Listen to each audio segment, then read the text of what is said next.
My name is John Stoesz.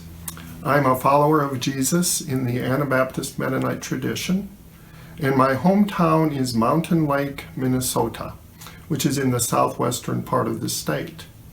And this is Dakota homeland. This is a short story about land reparations. What do I mean by that? 4 things. First, reparations by whom? By descendants of the European American settlers, we who continue to benefit from the land. Reparations to whom?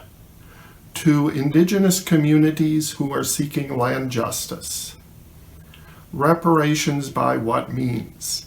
Well, in the public sphere, return of government-owned land, which means things like parks and forests. But I will focus on the private sphere, which includes individuals and churches. So this means reparations by paying back rent, but because most of us have lived all of our lives on native land. By returning a portion of land sales, and by paying the amount of one's property taxes. Finally, reparations for what purpose? 3 purposes. Return of native lands, revitalization of indigenous cultures, and renewal of the environment. Why these 3? Because European Americans are responsible for taking the land, are responsible for destruction of indigenous cultures through especially the boarding schools, and are responsible for pollution of the environment. A personal story. 13 acres was my share of inheritance from my grandparents' farm. This was near Mountain Lake, Minnesota. In 2012, my family sold the land. For me, this is when the rubber hit the road.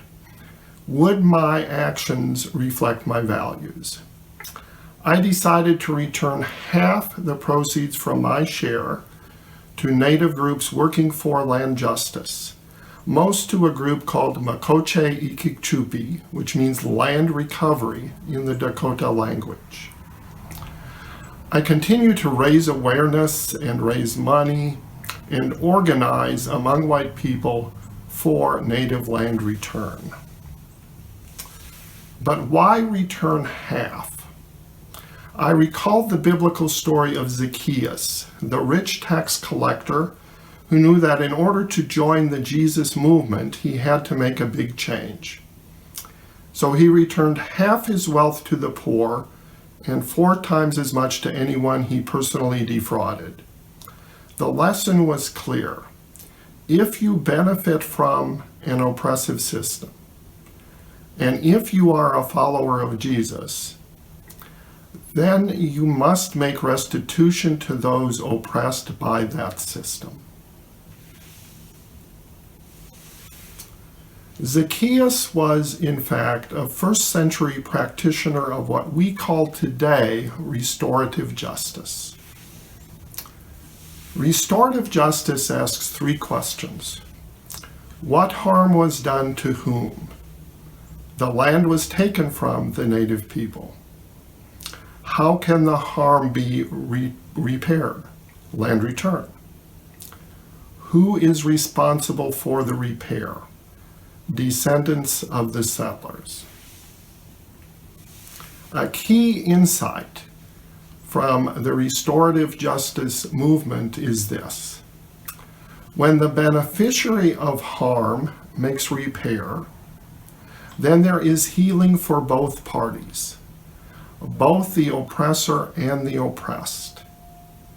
The main purpose of restorative justice, then, is building right relationships where harm has been done.